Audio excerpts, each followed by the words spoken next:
أعوذ بالله من الشيطان الرجيم. بسم الله الرحمن الرحيم. ألف لام ميم. ذلك الكتاب لا ريب فيه هدى للمتقين الذين يؤمنون بالغيب ويقيمون الصلاة ومما رزقناهم ينفقون والذين يؤمنون بما أنزل إليك وما أنزل من قبلك وبالآخرة هم يوقنون أولئك على هدى من ربهم وأولئك هم المفلحون.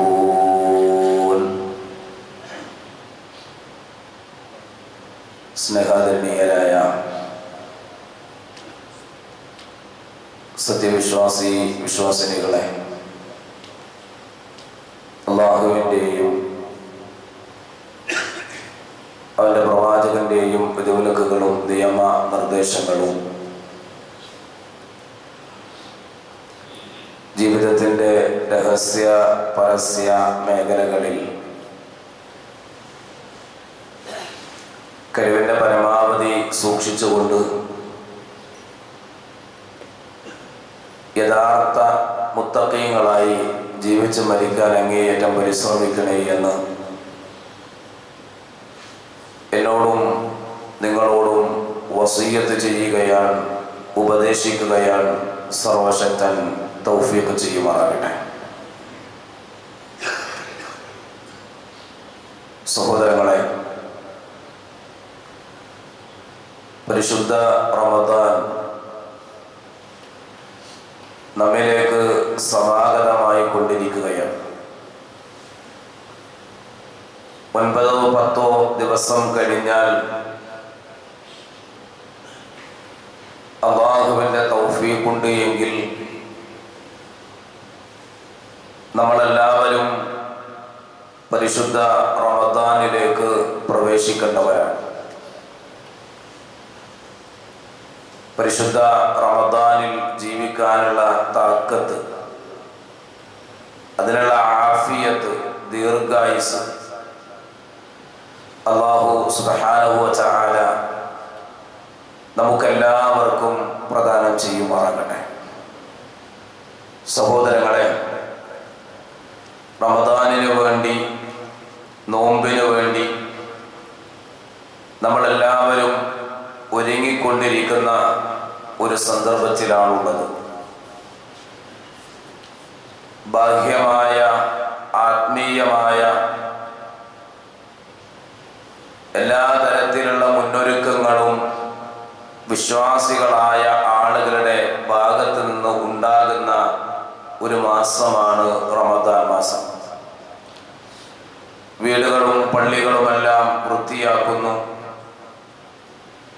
പഴകിയ പായകളും കാർപ്പറ്റുകളെല്ലാം മാറ്റി പുതിയതാക്കുന്നു. ചുമരുകളെല്ലാം മോശമായിട്ടുണ്ടെങ്കിൽ അതെല്ലാം പെയിന്റ് ചെയ്ത് വൃത്തിയാക്കുന്നു. വീടുകളിലാണെങ്കിൽ സ്ത്രീകൾ പരമാവധി എന്തെല്ലാം വൃത്തിയാക്കാൻ കഴിയുമോ, എത്രമാത്രം വൃത്തിയാക്കാൻ കഴിയുമോ അതെല്ലാം കഴുകി തുടച്ച് മെനയാക്കി ശുദ്ധിയാക്കി ഇങ്ങനെ പരിശുദ്ധ റമദാനിനെ സ്വീകരിക്കാനുള്ള എല്ലാവിധ ഒരുക്കങ്ങളും നമ്മുടെ മഹല്ലുകളിൽ, പള്ളികളിൽ, വീടുകളിൽ നടന്നു വരും. റമദാനിൽ നോമ്പ് തുറക്കാനുള്ള സൗകര്യങ്ങൾ ഏർപ്പെടുത്തുന്നു. നോമ്പുകാരായ ആളുകൾക്ക് വന്നിരിക്കാൻ സ്വസ്ഥമായി സമാധാനത്തോടെ നോമ്പ് തുറക്കാൻ അതിനുള്ള സൗകര്യങ്ങൾ, പള്ളിക്കകത്ത് സ്ഥല സൗകര്യം കുറവാണെങ്കിൽ പള്ളിയുടെ മുറ്റത്ത് പ്രത്യേകമായ പന്തലുകൾ തയ്യാർ ചെയ്യുന്നു. ഇങ്ങനെ എല്ലാ നിലക്കുമുള്ള ഒരുക്കങ്ങളും പരിശുദ്ധ റമദാനായി കഴിഞ്ഞാൽ നമ്മുടെയൊക്കെ വീടുകളിലും മഹല്ലുകളിലുമെല്ലാം നടന്നു വരുന്നുണ്ട്. ഈ കഴുകലും വൃത്തിയാക്കലും ശുദ്ധിയാക്കലും എല്ലാം വേണ്ടതുമാണ്. കാരണം ഇസ്ലാം വൃത്തിക്ക് ഏറ്റവും കൂടുതൽ പ്രാധാന്യം നൽകിയ ഒരു മതം കൂടിയാണ്. മഹാനായ പ്രവാചകൻ സ്വല്ലല്ലാഹു അലൈഹി വസല്ലമയുടെ അടുക്കലേക്ക് കീറിപ്പറഞ്ഞ മുഷിഞ്ഞ പഴകിയ വസ്ത്രം ധരിച്ചുകൊണ്ട് ഒരാൾ കടന്നു വന്നു. പ്രവാചകൻ സ്വല്ലല്ലാഹു അലൈഹി വസല്ലം ആ മനുഷ്യനോട് വൃത്തിയായി ശുദ്ധിയായി വരാൻ ആവശ്യപ്പെട്ടു. പ്രവാചകൻ ചോദിച്ചത്, അല്ലാഹു സുബ്ഹാനഹു വ തആല നിനക്ക് സമ്പത്ത് നൽകിയിട്ടുണ്ടോ? ആ മനുഷ്യൻ പറഞ്ഞു, ഉണ്ട്. എങ്കിൽ അതിൻ്റെതായ പ്രത്യേകതകളെല്ലാം നിന്നിൽ കാണേണ്ടതുണ്ട്. മോശമായ വസ്ത്രധാരണ രീതിയെല്ലാം മാറ്റി കുളിച്ച് വൃത്തിയായി നല്ല വസ്ത്രം ധരിച്ച് താടിയും മുടിയുമെല്ലാം ചീകി നന്നായി ഒതുക്കി വെച്ച് നല്ല മെനക്ക് സുന്ദരനായി നടക്കണമെന്ന് റസൂലുള്ളാഹി സ്വല്ലല്ലാഹു അലൈഹി വസല്ലം. ആ മനുഷ്യൻ പോയി ശരീരവും വസ്ത്രവുമെല്ലാം വൃത്തിയാക്കി ശുദ്ധിയായി പ്രവാചകന്റെ മുന്നിലേക്ക് വന്നപ്പോൾ പ്രവാചകൻ സ്വല്ലല്ലാഹു അലൈഹി വസല്ലം പറഞ്ഞത്, ശൈത്വാന്റെ കോലത്തിൽ നടക്കുന്നതിനേക്കാൾ എത്രയോ നല്ലതാണ് ഈ നിലക്ക് വൃത്തിയായി നടക്കുന്നത് എന്ന് പറഞ്ഞുകൊണ്ട് വൃത്തിയെ പ്രവാചകൻ സ്വല്ലല്ലാഹു അലൈഹി വസല്ലം പ്രോത്സാഹിപ്പിക്കുക കൂടി ചെയ്തിരുന്നു എന്നുള്ളതാണ്. പ്രത്യേകിച്ച് നമ്മുടെ ആരാധനാ സമയങ്ങളിൽ പള്ളികളിൽ വരുമ്പോൾ, നമസ്കാര സമയത്തൊക്കെ വരുമ്പോൾ വിശുദ്ധ ഖുർആൻ തന്നെ പറഞ്ഞിട്ടുള്ളത്, യാ ബനി ആദം ഖുദൂ സീനതകും ഇൻദ കുല്ലി മസ്ജിദ്. എല്ലാ നമസ്കാര വേളകളിലും നിങ്ങൾ നിങ്ങളുടെ അലങ്കാരം എടുത്തുപയോഗിക്കുക, നല്ല വസ്ത്രം ധരിക്കുക എന്നുള്ളതാണ്. ജോലി ചെയ്തുകൊണ്ടിരിക്കുന്ന, അഴുക്ക് പറ്റിയ, ഉറങ്ങാൻ നേരത്തൊക്കെ ഉപയോഗിക്കുന്ന ലുങ്കിയൊക്കെ എടുത്തുകൊണ്ട് പല്ലുപോലും തേക്കാതെ ഉറക്കത്തിൽ നിന്ന് എഴുന്നേറ്റുകൊണ്ട് സുബഹി ജമാഅത്തിനൊക്കെ വരുന്ന ആളുകളെ നമുക്ക് കാണാൻ സാധിക്കും. നമ്മൾ വരുന്നത് അല്ലാഹുവിന്റെ മുന്നിലേക്കാണ്. ഏറ്റവും നല്ല രൂപത്തിൽ വൃത്തിയുള്ള വസ്ത്രം ധരിച്ച് സുന്ദരന്മാരായി തന്നെയാണ് നമ്മളെല്ലാവരും പള്ളികളിലേക്ക് വരേണ്ടത്. മഹാനായ പ്രവാചകൻ സ്വല്ലല്ലാഹു അലൈഹി വസല്ലം പറഞ്ഞു, ഇന്നല്ലാഹ ജമീലുൻ യുഹിബ്ബുൽ ജമാൽ. തീർച്ചയായും അല്ലാഹു ഭംഗിയുള്ളവനാണ്, അവൻ ഭംഗിയെ ഇഷ്ടപ്പെടുകയും ചെയ്യുന്നു എന്ന് റസൂലുള്ളാഹി സ്വല്ലല്ലാഹു അലൈഹി വസല്ലം. അപ്പോൾ ബാഹ്യമായ ശുദ്ധീകരണം ഇസ്ലാം വളരെയേറെ പ്രോത്സാഹനം നൽകിയതാണ്. അതെല്ലാം വേണ്ടതാണ്. നമ്മുടെ പള്ളിയും പരിസരവുമെല്ലാം വൃത്തിയായി ഭംഗിയായി നമ്മളെല്ലാവരും കാത്തു സൂക്ഷിക്കുകയും ചെയ്യേണ്ടതുമാണ്. എന്നാൽ ഇതിനേക്കാളൊക്കെ ഉപരിയായി ഒരു മുസ്ലിമിന്, ഒരു വിശ്വാസിക്ക് വേണ്ടത് ആത്മീയമായ വിശുദ്ധിയാണ്.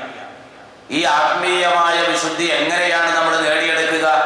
നമസ്കാരത്തിലൂടെ, സ്വലത്തുകളിലൂടെ, ഖുർആൻ പാരായണത്തിലൂടെ, ദിക്ർ, ദുആ, സ്വലാത്തുകളിലൂടെ, ജീവകാരുണ്യ പ്രവർത്തനങ്ങളിലൂടെ, ഇങ്ങനെ നന്മകൾ ചെയ്തുകൊണ്ട് നമ്മുടെ ശരീരത്തിന്റെ അകത്തളങ്ങൾ കൂടി വൃത്തിയാക്കാൻ, ശുദ്ധീകരിക്കാൻ വിശ്വാസികളായ നമ്മളെല്ലാവരും പരിശ്രമിക്കേണ്ടതുണ്ട്, പ്രയത്നിക്കേണ്ടതുണ്ട്.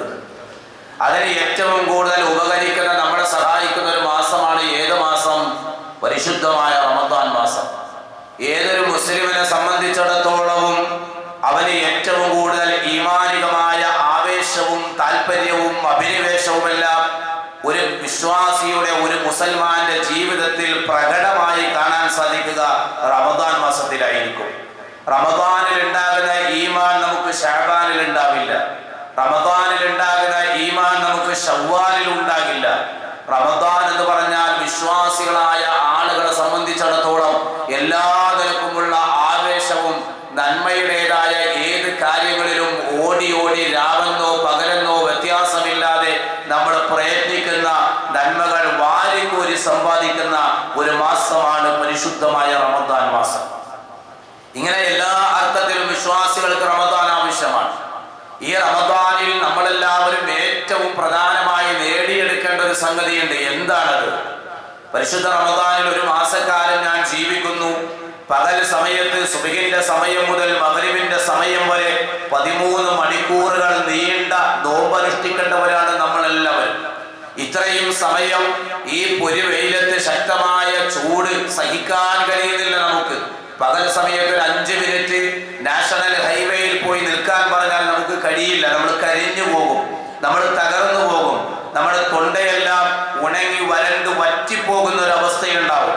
അത്രമാത്രം ശക്തമായ ചൂട് നമ്മൾ ഇന്ന് അനുഭവിച്ചു കൊണ്ടിരിക്കുകയാണ്. ഇതൊന്നും നമ്മൾ പരിഗണിക്കാതെ ഈ ചൂടിനെല്ലാം അവഗണിക്കാനുള്ള ഈമാനികമായ കരുത്ത് വിശ്വാസികൾ ആർജിച്ചെടുക്കുന്ന ഒരു മാസമാണ് പരിശുദ്ധമായ റമദാൻ മാസം. നമ്മൾ ഇത്രയും മണിക്കൂറുകൾ നീണ്ട് നോമ്പെടുക്കുന്നു, രാത്രി സുദീർഘമായി നമ്മൾ നിന്ന് നമസ്കരിക്കുന്നു, സകാത്തുകൾ കണക്ക് നോക്കി കൊടുക്കുന്നു, അതിനു പുറമെ സുന്നത്തായ സ്വതക്കകൾ അധികരിപ്പിക്കുന്നു, ഫർദ് നമസ്കാരങ്ങൾക്ക് പുറമെ സുന്നത്ത് നമസ്കാരത്തിന്റെ കാര്യങ്ങളിൽ നമ്മളെല്ലാവരും ജാഗ്രത പുലർത്തുന്നു. ഇങ്ങനെയൊക്കെ നമ്മൾ റമദാനിൽ ഇതൊക്കെ ചെയ്യുമ്പോഴും ഏറ്റവും പ്രധാനമായി നമ്മൾ റമദാനിലൂടെ നേടിയെടുക്കേണ്ടത് എന്താണ്? ചില ആളുകൾ തമാശയായിട്ടൊക്കെ പറയാറുണ്ട്, ഒരു മാസക്കാലം നോമ്പെടുത്താൽ വയറൊക്കെ ഒന്ന് ഒതുങ്ങി കിട്ടും, വണ്ണമൊക്കെ കുറയും, കൊളസ്ട്രോളൊക്കെ ഒന്ന് കുറയും. ചില ആളുകൾക്ക് നേരെ തിരിച്ചാൽ റമദാൻ ആയിക്കഴിഞ്ഞാൽ അവർക്ക് തീറ്റ കൂടുതലായിരിക്കും, അപ്പോൾ അസുഖങ്ങളും കൂടുതലായിരിക്കും.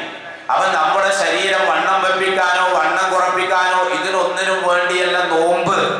നോമ്പിന്റെ ആത്യന്തികമായ ലക്ഷ്യം എന്ന് പറയുന്നത് വിശുദ്ധ ഖുർആനിൽ നോമ്പ് നിർബന്ധമാക്കിക്കൊണ്ടുള്ള അല്ലാഹു സുബ്ഹാനഹു വ തആല വിശ്വാസികളെ എന്ന് വിളിച്ചിട്ട് നമുക്ക് ഓതി തരുന്ന ഒരു വചനം വിശുദ്ധ ഖുർആനിൽ കാണാം. എന്താണ് ഖുർആൻ പറയുന്നത്? യാ അയ്യുഹല്ലദീന ആമനൂ, ഈമാനുള്ളവരെ വിശ്വാസികളെ, കുതിബ അലൈക്കുമുസ് സിയാമു കമാ കുതിബ അലല്ലദീന മിൻ ഖബ്ലികും, നിങ്ങളുടെ മുൻഗാമികളായ ആളുകളുടെ മേൽ നോമ്പ് നിർബന്ധമാക്കിയതുപോലെ, ഒരു നിയമമാക്കി കൊടുത്തതുപോലെ ഈമാനുള്ള മുഅ്മിനീങ്ങളെ നിങ്ങളുടെ മേലും നാം ഇതാ നോമ്പ് നിർബന്ധമാക്കിയിരിക്കുകയാണ്. എന്തിനാണ് നോമ്പ്? ലഅല്ലകും തത്തഖൂൻ, നിങ്ങൾ തഖ്വയുള്ള ആളുകളായി മാറാൻ വേണ്ടിയാണ്. അതാണ് നമ്മൾ നേടിയെടുക്കേണ്ടത്. ഒരു മാസക്കാലം റമദാനിന്റെ രാപ്പകലുകളിൽ സഞ്ചരിക്കുന്ന ഒരു മുസ്ലിം ആ ഒരു മാസം കൊണ്ട് പരിശുദ്ധ റമദാനിലൂടെ പ്രധാനമായും നമ്മളെല്ലാവരും നേടിയെടുക്കേണ്ടത് തഖ്വയാണ്. എന്തിനാണ് സഹോദരങ്ങളെ തഖ്വ നേടിയെടുക്കുന്നത്? ഇന്നമാ യതഖബ്ബലുല്ലാഹു മിനൽ മുത്തഖീൻ, അല്ലാഹു സുബ്ഹാനഹു വ തആല ഖബൂലാക്കുന്നത്, സ്വീകരിക്കുന്നത് മുത്തഖീകളിൽ നിന്ന് മാത്രമാണ്, തഖ്വയുള്ള ആളുകളിൽ നിന്നാണ്. തഖ്വ ഇല്ലാത്തവന്റെ നോമ്പ് അല്ലാഹ്ക്ക് വേണ്ട, തഖ്വ ഇല്ലാത്തവന്റെ നമസ്കാരം അല്ലാഹ് ഖബൂലാക്കില്ല, തഖ്വ ഇല്ലാത്തവന്റെ സകാത്ത് സ്വതക്കകൾ അല്ലാഹു സ്വീകരിക്കില്ല, തഖ്വ ഇല്ലാത്തവന്റെ ഹജ്ജും ഉംറയും അല്ലാഹ്ക്ക് ആവശ്യമില്ല. ഇന്നമാ യതഖബ്ബലുല്ലാഹു മിനൽ മുത്തഖീൻ, അല്ലാഹു സുബ്ഹാനഹു വ തആല ഖബൂലാക്കുന്നത് മുത്തഖീകളിൽ നിന്നാണ്, തഖ്വയുള്ള ആളുകളിൽ നിന്നാണ്. ഒരു മാസക്കാലം നോമ്പെടുത്തിട്ട് തഖ്വയില്ലേ ഒക്കെ വേസ്റ്റാണ്. തഖ്വയിൽ അധിഷ്ഠിതമായി നമസ്കാരമാണെങ്കിലും സക്കാത്താണെങ്കിലും നോമ്പാണെങ്കിലും ഹജ്ജാണെങ്കിലും ഉംറയാണെങ്കിലും ഏത് ഇബാദത്തും തഖ്വയിൽ അധിഷ്ഠിതമായി കെട്ടിപ്പടുക്കാൻ നമുക്ക് സാധിക്കണം. എന്തിനാ നമ്മൾ തഖ്വ നേടിയെടുക്കുന്നത്? വഅലമു അന്നല്ലാഹ മഅൽ മുത്തഖീൻ, നിങ്ങൾ അറിയണേ, മനസ്സിലാക്കണേ, തീർച്ചയായും അല്ലാഹു മുത്തഖീങ്ങളോടൊപ്പമാണ്. വൽ ആഖിറതു ഇൻദ റബ്ബികൽ മുത്തഖീൻ, പരലോകം നിന്റെ രക്ഷിതാവിന്റെ അടുക്കൽ മുത്തഖീകളായ ആളുകൾക്ക് വേണ്ടി തയ്യാർ ചെയ്തു വച്ചിരിക്കുകയാണ്. ഇന്നൽ മുത്തഖീന ഫീ ജന്നാത്തിൻ വ നഈം, തീർച്ചയായും മുത്തഖീങ്ങൾ സ്വർഗീയ പൂന്തോപ്പുകളിലാണ്, സുഖാനുഗ്രഹത്തിലാണ്, സ്വർഗീയ അനുഭൂതികളിൽ ആനന്ദിക്കുകയാണ്. ഫാകിഹീന ബിമാ ആതാഹും റബ്ബുഹും വവഖാഹും റബ്ബുഹും അദാബൽ ജഹീം, അല്ലാഹു സുബ്ഹാനഹു വ തആല അവർക്ക് നൽകിയ അനുഭൂതികളിൽ അവർ ആനന്ദത്തിമിർപ്പിലായി കഴിച്ചു കൂട്ടുകയാണ്. എന്ന് മാത്രമല്ല, കത്തിജ്വലിക്കുന്ന നരകത്തിന്റെ തീജ്വാലകളിൽ നിന്ന് അവരുടെ മുഖങ്ങളെ അല്ലാഹു സുബ്ഹാനഹു വ തആല കാത്തുരക്ഷിക്കുന്നതാണ്. ആരുടെ? മുത്തഖീങ്ങളുടെ. സ്വർഗത്തെ കുറിച്ച് പറയുന്നിടത്ത് ഖുർആൻ പറയുകയാണ്, ഉഇജ്ജത്തിൽ മുത്തഖീൻ, അത് മുത്തഖീങ്ങളായ ആളുകൾക്ക് വേണ്ടി തയ്യാർ ചെയ്ത് വെക്കപ്പെട്ടിരിക്കുകയാണ്. തഖ്വ വേണം, മുത്തഖിയാകണം. ഇല്ലെങ്കിൽ നമ്മൾ ചെയ്യുന്ന ഇബാദത്ത് കൊണ്ട് നമുക്കൊരു ഗുണമില്ല. അതുണ്ടെങ്കിലേ പരലോകം കഴിച്ചിലാക്കാൻ നമുക്ക് കഴിയുള്ളൂ. നരകത്തിൽ നിന്ന് രക്ഷപ്പെട്ട് സ്വർഗത്തിലേക്ക് എത്തണമെങ്കിൽ അവൻ തഖ്വയുള്ളവനാകണം, മുത്തഖിയാകണം. എവിടെ തഖ്വ എന്ന് പറഞ്ഞാൽ? പുറമെ പോളിഷ് ചെയ്തിട്ട് കാര്യമില്ല, പുറമെ വൃത്തി വേണം. തുടക്കത്തിൽ ഞാനത് പറഞ്ഞു. തഖ്വ എന്ന് പറഞ്ഞാൽ നാവിലല്ല. ഇപ്പൊ ചില ആളുകളെയൊക്കെ വർത്താനം കേട്ടാൽ അവരുടെ നാവിലൂടെ ഇങ്ങനെ തഖ്വ ഊറി വരുന്നത് പോലെയൊക്കെ നമുക്ക് തോന്നും. എന്നാൽ അവരുടെ ജീവിതത്തിലേക്ക് തിരിഞ്ഞു നോക്കിയാലോ ഒന്നും ഉണ്ടാവില്ല. നമ്മുടെ വാക്കും പ്രവൃത്തിയല്ല ഒന്നായി വരണം. അല്ലാഹു സുബ്ഹാനഹു വ തആല വിശ്വാസികളെ വിളിച്ചിട്ട് പറഞ്ഞ എത്ര ഗൗരവമുള്ള കാര്യം അറിയോ? യാ അയ്യുഹല്ലദീന ആമനൂ ലിമ തഖൂലൂന മാ ലാ തഫ്അലൂൻ. ഈമാനുള്ള മുഅ്മിനീങ്ങളെ, നിങ്ങൾ പ്രവർത്തിക്കാത്തത് പറയാൻ പാടില്ല. കബറ മഖ്തന ഇൻദല്ലാഹ് അൻ തഖൂലൂ മാ ലാ തഫ്അലൂൻ. പ്രവർത്തിക്കാത്തത് നിങ്ങൾ പറയുക എന്നുള്ളത് അല്ലാഹുവിന്റെ അടുക്കൽ വലിയ ക്രോധമുള്ള, അല്ലാഹുവിന്റെ ദേഷ്യമുള്ള, വെറുപ്പുള്ള സംഗതിയാണ്. ഒന്ന് പറയാ, മറ്റൊന്ന് പ്രവർത്തിക്കാം. ഇങ്ങനെയാണ് എന്റെയും നിങ്ങളുടെയൊക്കെ അവസ്ഥ. ചുരുക്കത്തിൽ ഞാൻ അങ്ങനത്തെ ആളല്ല എന്ന് പറഞ്ഞ് നമ്മൾ ആരും ഒഴിഞ്ഞു മാറാൻ ശ്രമിക്കണ്ട. നമ്മുടെയൊക്കെ അവസ്ഥയാണ്. പറയാൻ സുഖം, കേൾക്കാനും സുഖം, പ്രവൃത്തി പദത്തിൽ കൊണ്ടുവരാൻ നമുക്ക് കഴിയണം. ഇല്ലെങ്കിലോ പ്രവാചകൻ പറഞ്ഞില്ലേ, ഖിയാമത്ത് നാളിൽ ഒരു മനുഷ്യനെ കൊണ്ടുവരപ്പെടുകയാണ്. എന്നിട്ട് ആ മനുഷ്യനെ ആ നരകത്തിലേക്ക് അങ്ങ് വലിച്ചെറിയപ്പെടുകയാണ്. ആ സമയത്ത്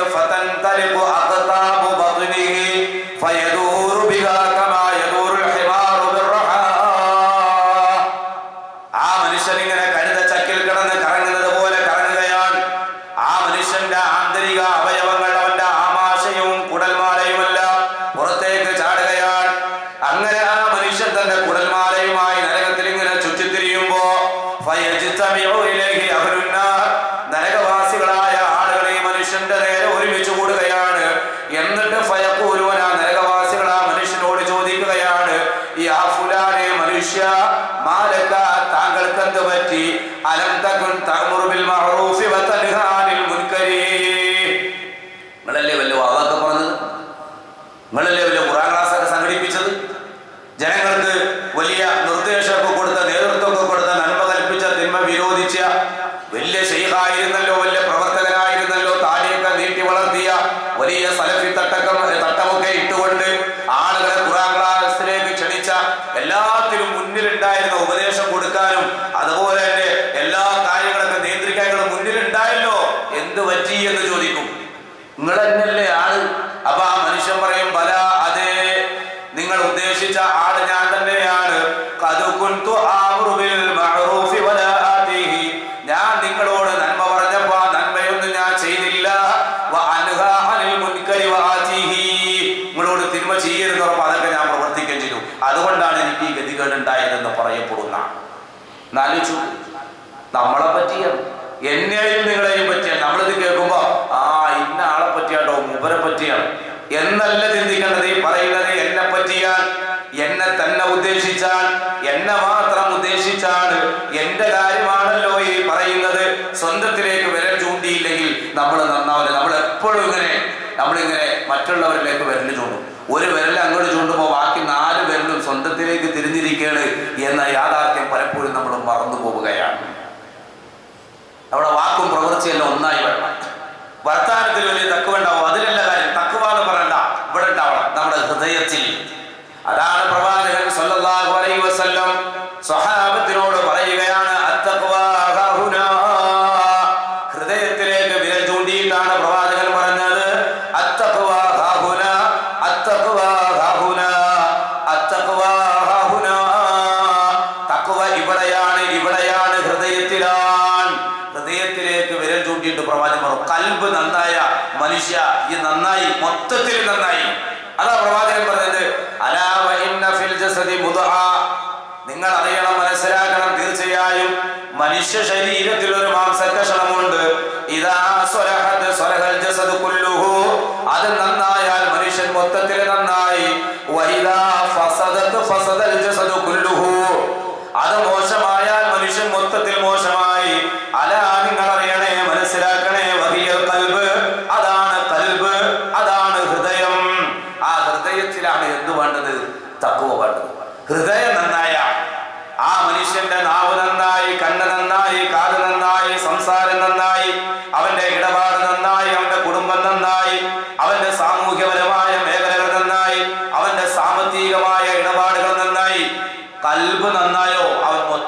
നന്നായി.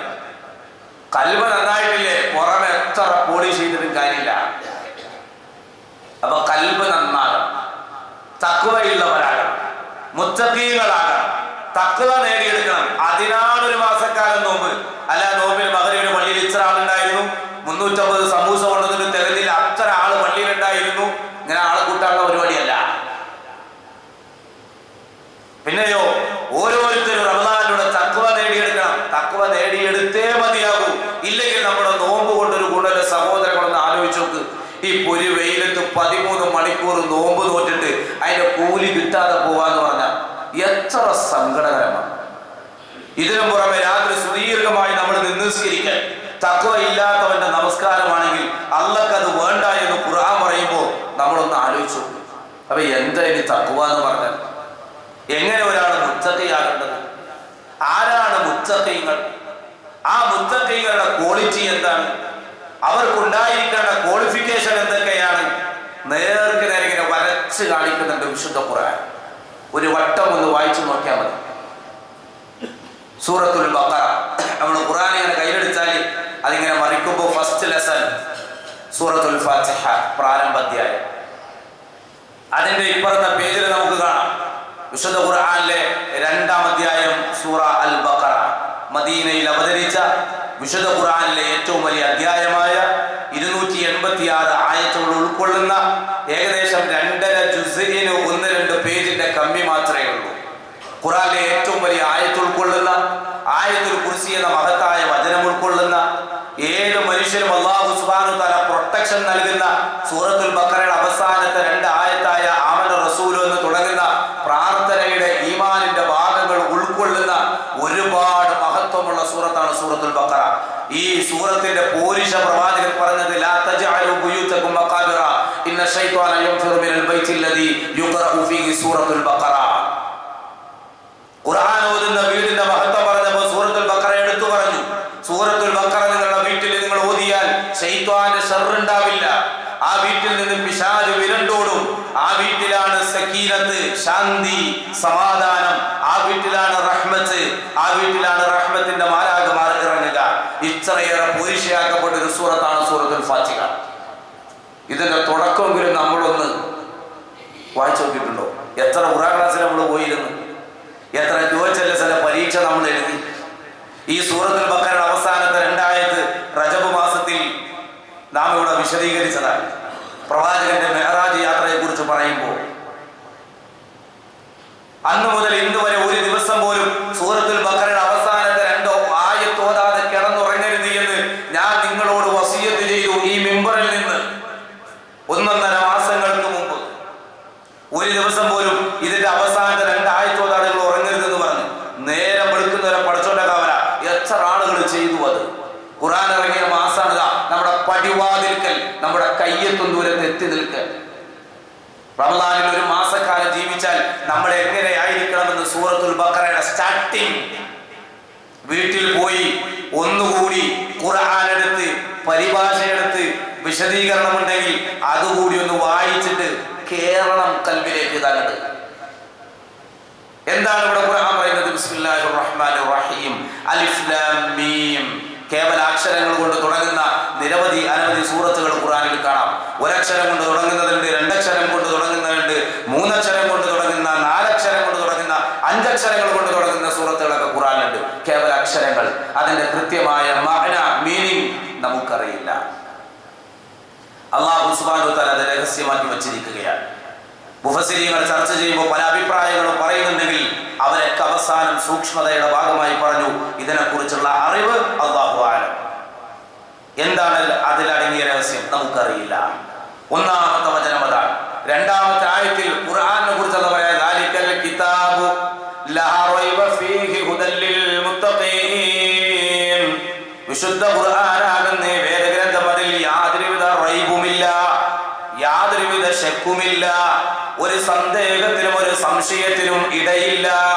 നമ്മൾ ലോകത്ത് ഈ ഖുർആൻ അല്ലാത്ത വേറെ ഏതൊരു കിതാബ്, ഏതൊരു ഗ്രന്ഥം നമ്മൾ എടുത്തു നോക്കിയാലും അതിന്റെ സ്റ്റാർട്ടിങ്ങിൽ അല്ലെങ്കിൽ അവസാനത്തിൽ അവിടെ എഴുതി വെച്ചിട്ടുണ്ടാകും എന്തെങ്കിലും അക്ഷര തെറ്റുകളോ പിഴവുകളോ സംഭവിച്ചിട്ടുണ്ടെങ്കിൽ ഇതാ ഈ നമ്പറിൽ ബന്ധപ്പെടണം, അറിയിക്കണം, തിരുത്താൻ ഞങ്ങൾ തയ്യാറാണെന്ന് പറഞ്ഞിട്ട് ആ ഗ്രന്ഥത്തിന്റെ ഉടമ വിനയം എന്ന നിലക്ക് അതിന്റെ തുടക്കം അല്ലെങ്കിൽ അവസാനം എഴുതി വെച്ചിട്ടുണ്ടാവും.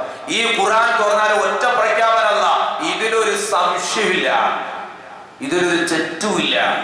അഫലാ യതദബ്ബറൂനൽ ഖുർആൻ, ഈ ഖുർആനെ പറ്റി നിങ്ങൾ ചിന്തിക്കുന്നില്ലേ? വലൗ കാന മിൻ ഇൻദി ഗൈരില്ലാ ലവജദൂ ഫീഹി ഇഖ്തിലാഫൻ കസീറ. ഇത് അല്ലാഹുവിന്റെ പക്കൽ നിന്നല്ലായിരുന്നെങ്കിൽ നിങ്ങൾക്ക് ഒരുപാട് ഇഖ്തിലാഫുകൾ, അഭിപ്രായ വ്യത്യാസങ്ങൾ ഇതിൽ കാണാൻ കഴിയുമായിരുന്നു. പക്ഷെ ഇത് പടച്ചോന്റെ പക്കൽ നിന്നാ. അതുകൊണ്ട് ഒരു വള്ളിക്ക് പുള്ളിക്ക് ഇത് ശരിയില്ല, ഇത് അങ്ങനെയായിരുന്നു, ഇങ്ങനെ മാറ്റണം, തെറ്റ് തിരുത്ത് ഇല്ല. ലാ റൈബ ഫീ, ഒരു റൈബുമില്ല.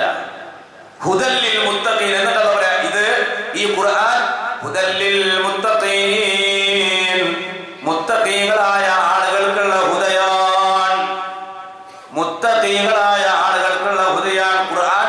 ലോകത്തുള്ള സകല മനുഷ്യർക്കും വേണ്ടിയാണ്. ഹുദൽ ലിന്നാസ്, മനുഷ്യർക്കുള്ള ഹുദയാണ് എന്നും വിശുദ്ധ ഖുർആൻ പറയുന്നുണ്ട്.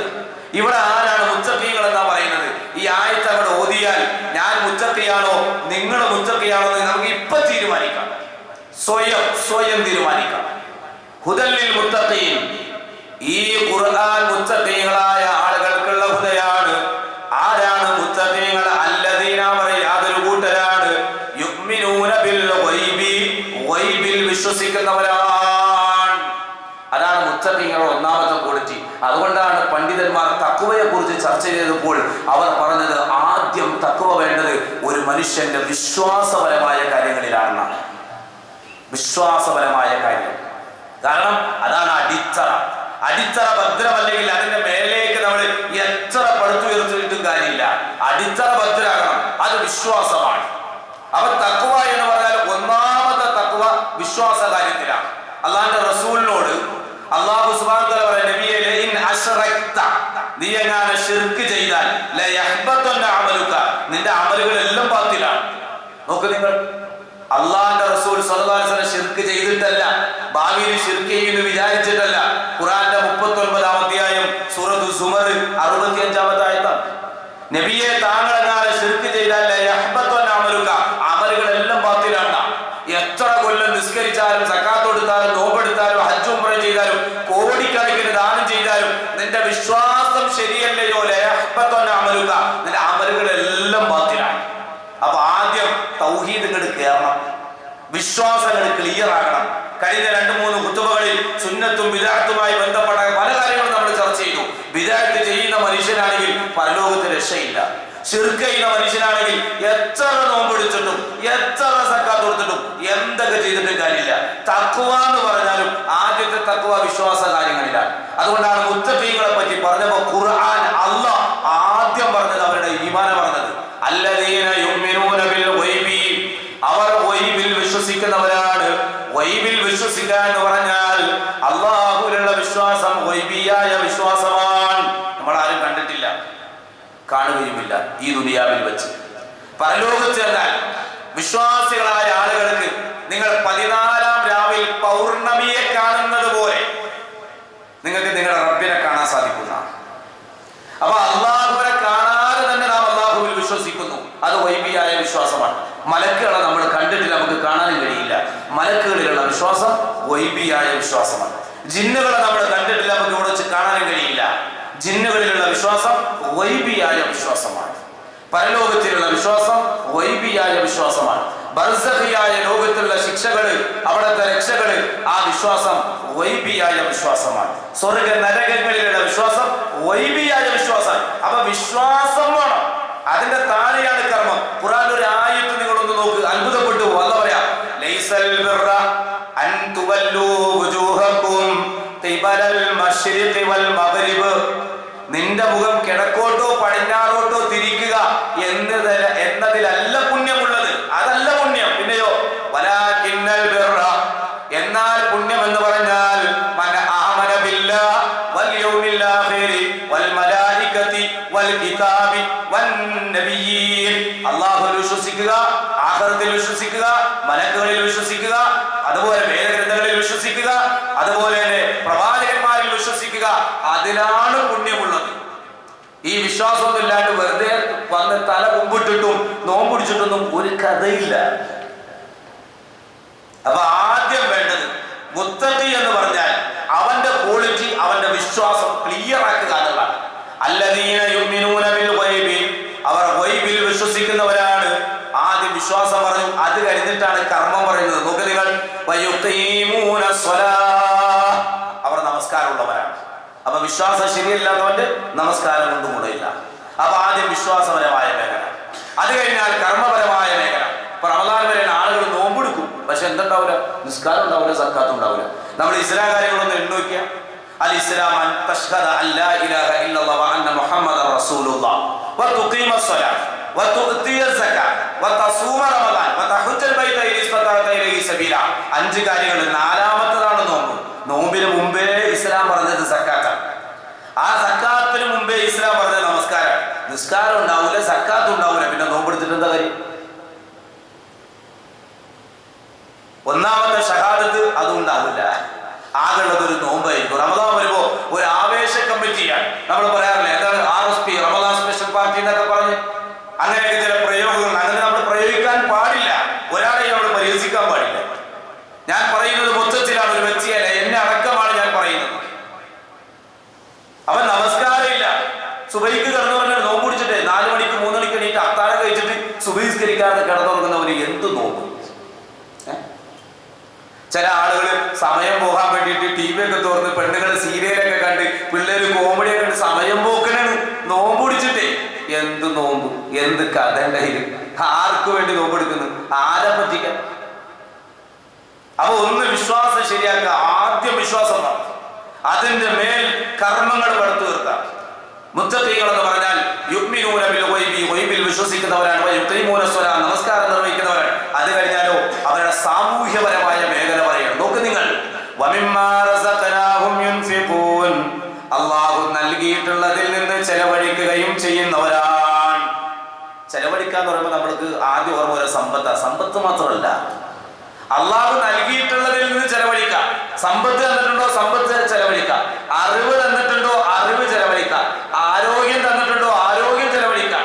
ഒരാളെ സഹായിക്കുക, അയാളെ ഹോസ്പിറ്റലിൽ കൊണ്ടുപോവുക, അയാളുടെ വീട്ടിലൊരു മരണം നടന്നാൽ, ഒരു കല്യാണം വന്നാൽ ആരോഗ്യം കൊണ്ട് കഴിയാവുന്ന സഹായങ്ങൾ ചെയ്യുക.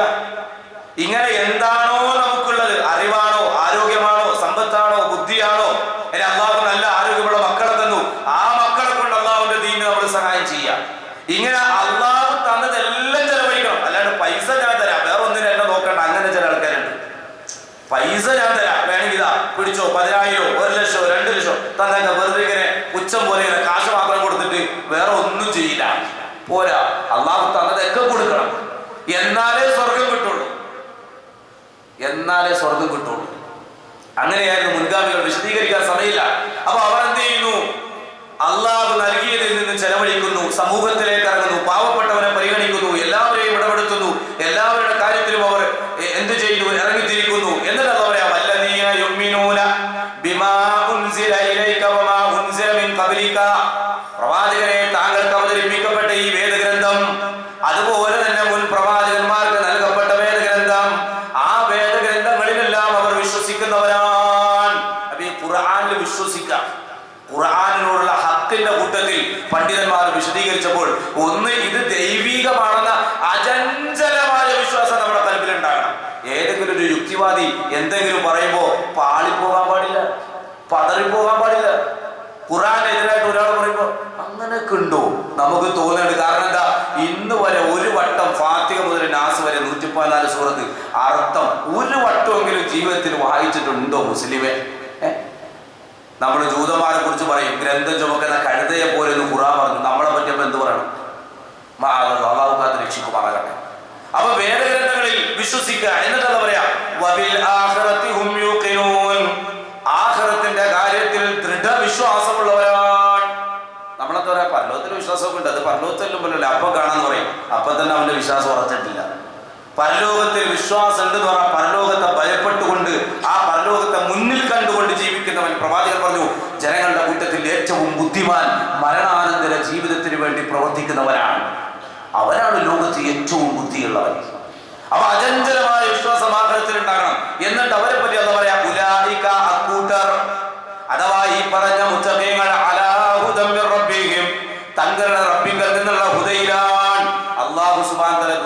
അവർക്ക് പ്രത്യേകമായ സന്മാർഗം നൽകും. അഥവാ ദുനിയാവിൽ അവർ രക്ഷപ്പെട്ടു. മാത്രമല്ല വഉലൈക അക്കൂട്ടർ ഹുമുൽ മുഫ്ലിഹൂൻ, അവരാണ് വിജയികൾ, ആഖിറത്തിലും രക്ഷപ്പെട്ടു. അവൻ എന്ത് മനസ്സിലായി? മുത്തഖിയാണോ അവന്റെ ദുനിയാവും കഴിച്ചിലായി, അവന്റെ ആഖിറവും കഴിച്ചിലായി. അവരാണ് മുത്തഖികൾ.